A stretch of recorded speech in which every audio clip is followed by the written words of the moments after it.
Today is Martin Luther King Jr. Day, and let's start that again, because that's terrible. All right. Martin Luther King Jr.'s son decided to go after Vice President Mike Pence for invoking his father's words to try to pitch President Trump's wall. Now, in a Sunday interview with CBS News, the vice president said this. Hold on. The hearts and minds of the American people today are thinking a lot about it being the weekend where we remember the life and work of the Reverend Dr. Martin Luther King Jr. But one of my favorite quotes from Dr. King was, "Now is the time to make real the promises of democracy." You think of how he changed America. He inspired us to change through the legislative process to become a more perfect union. That's exactly what President Trump is calling on the Congress to do. Come to the table in a spirit of good faith. We'll secure our border, we'll reopen the government, and we'll move our nation forward, as the president said yesterday, to even a broader discussion about immigration reform in the months ahead. Right.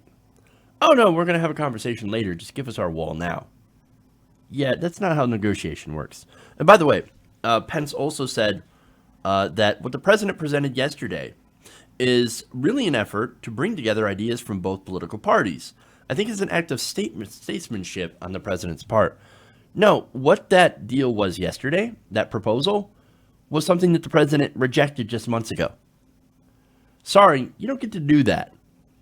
You rejected that deal once, so you know what we're going to do? We're going to come up with a stronger deal that doesn't include funding for your ridiculous wall.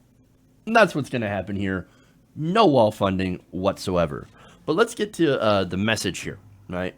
Well, the Democrats need to come to the table and negotiate in good faith, just like Dr. King would have wanted.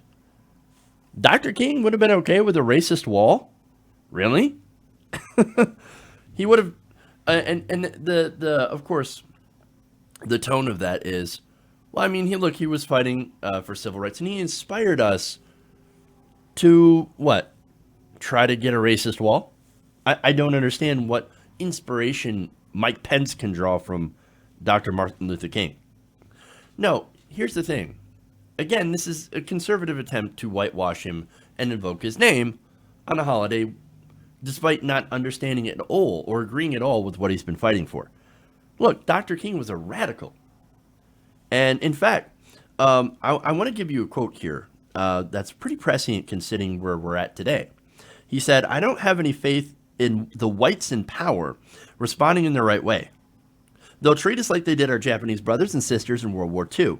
They'll throw us into concentration camps. The Wallaces and the Birchites will take over." And that's, of course, the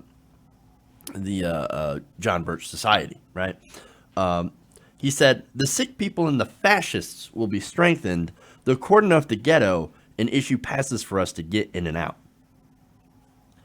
Now, the reason I read that it is because I think some of that is applicable to today, especially when it comes to the wall. Just add in Latinos, specifically Mexicans, Hondurans, or even Muslims, right?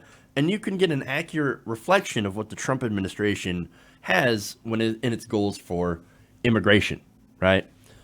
Specifically building a wall. They will cordon it off. Well, they're not cordoning off the ghettos. Now they're cordoning off the country. And right now, we're already having people get thrown into jail. We have children that were getting thrown in immigrant jails.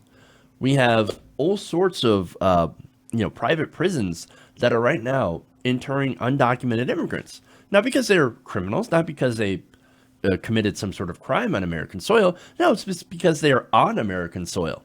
That is a crime enough to put them in these prisons for profit. I don't think Dr. King would have liked that too much. And as far as the fascists being strengthened, he's absolutely right. They're out in the open. The whole idea that Democrats need to negotiate with Trump for anything, including a wall, is absurd. And of course, even more absurd is invoking MLK, who promoted civil disobedience and nonviolent revolution. And of course, the guy isn't perfect. But as far as his example goes, it's far different than the example that Trump is trying to set. In fact, The vice president attempted to compare. I'm sorry, I want to give you a quote here from Martin Luther King III, who said, the vice president attempted to compare the president to Martin Luther King Jr. Martin Luther King Jr. was a bridge builder, not a wall builder. Martin Luther King Jr. would say, love, not hate, will make America great. So that's what that's what Martin Luther King Jr.'s son says. And he's right. This wall is nothing more than a monument to hate. It would make our borders no more secure, but it does tell people, we don't want you here. That is hate. That is bigotry. That is racism. And that is their message. And it's loud and clear. And why the Democrats should come together in good faith to discuss this wall. This wall is a non-starter because of what it is. Because of what the message is. In fact, let me talk about messages, right? The message of Martin Luther King Jr.